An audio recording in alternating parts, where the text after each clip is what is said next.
और ये हमें और ये हमारी पार्टी हो रही है। ये बंगाल की प्रबुद्ध जनता है, ये हम सब हैं और बंगाल में परिवर्तन की तैयारी हो रही है।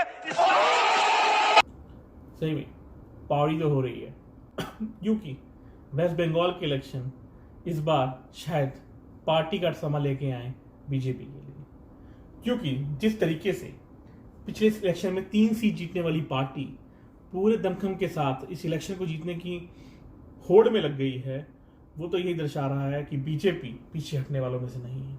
और वहीं 44 सीट जीतने वाली पार्टी इंडियन नेशनल कांग्रेस कहीं दूर खड़ी है टीएमसी और बीजेपी की लड़ाई में। आज मैं कांग्रेस पार्टी से लड़ने के मूड में नहीं, क्योंकि देखिए ये है राहुल गांधी, ये है कांग्रेस पार्टी खत्म, और ये उनकी पारी हो रही है वहां पे बंगाल में। अरे कुछ तो नहीं है, मैं क्यों लड़ूं, बेकार का गला क्यों खराब करूं बताइए। मैं आज टीएमसी के प्रवक्ता से ही कर लेता हूं। देखिए 2 ही पारी यहां लड़ाई लड़ रही है, भारतीय जनता पार्टी और टीएमसी। ये कांग्रेस वाले पीछे पारी मनाने क्यों आए हैं, उनको बोलिए मैं आज लड़ने के मूड में नहीं हूं। क्यों इस बार बीजेपी वेस्ट बंगाल में अपनी पूरी ताकत झोंक रही है?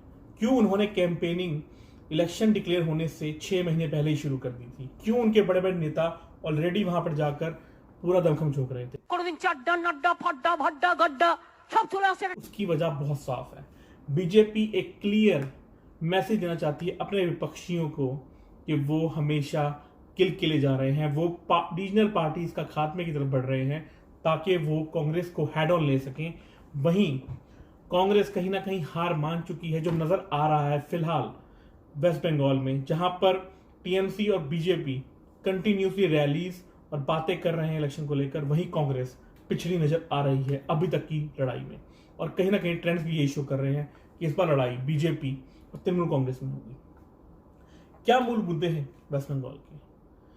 क्यों वेस्ट बंगाल को बीजेपी टारगेट कर पा रही है इजीली और पेनिट्रेट कर पा रही है इस स्टेट में? उसकी वजह बहुत साफ है। उसकी वजह है ममता बनर्जी का ग्रज सेंट्रल गवर्नमेंट की तरफ, कि वो चाहती नहीं कि कुछ चीजें जो सेंट्रल गवर्नमेंट ने इंप्लीमेंट करी हैं वो उनके स्टेट में इंप्लीमेंट की जा सके, और वहीं पर वहां के जो लोकल लोग हैं वो उन चीजों से वंचित रह रहे हैं, और इसी मुद्दे को लेकर बीजेपी उनके सामने गई है। ये तो एक मुद्दा रहा। दूसरा मुद्दा ये है जिस तरह से कोविड का हैंडलिंग की गई वेस्ट बंगाल गवर्नमेंट द्वारा।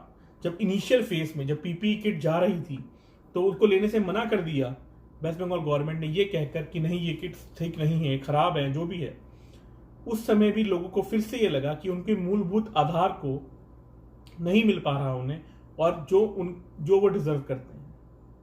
उसके अलावा जय श्री राम, जी हाँ, ये एक ऐसा नारा है जो अगर आप ममता बनर्जी के सामने बोल दें तो वो बिदक जाती हैं।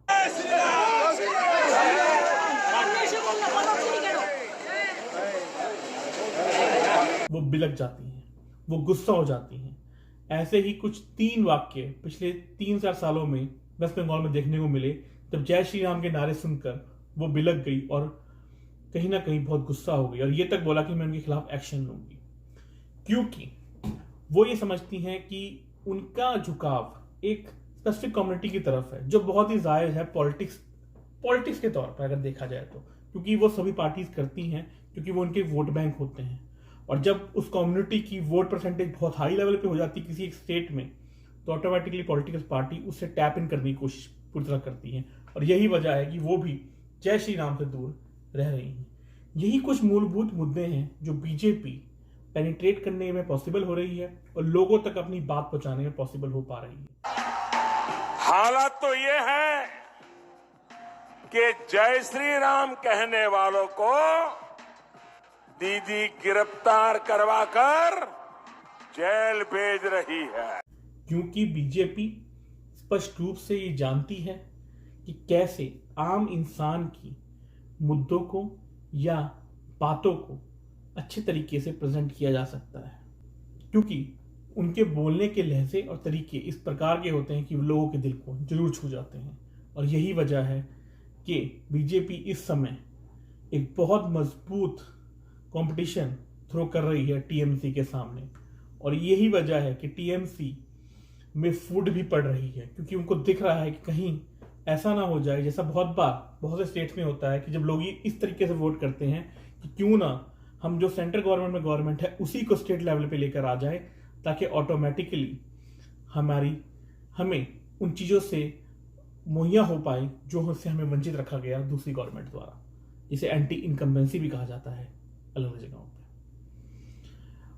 ये तो आने वाला वक्त ही बताएगा कि बीजेपी की जीत होगी या तृणमूल कांग्रेस की जीत होगी। उम्मीद करता हूं आपको वीडियो पसंद आएगा। इस चैनल को सब्सक्राइब करें, इस वीडियो को लाइक करें। मैं फिर आऊंगा एक नए वीडियो के साथ, एक नए टॉपिक के साथ। धन्यवाद। AR forever.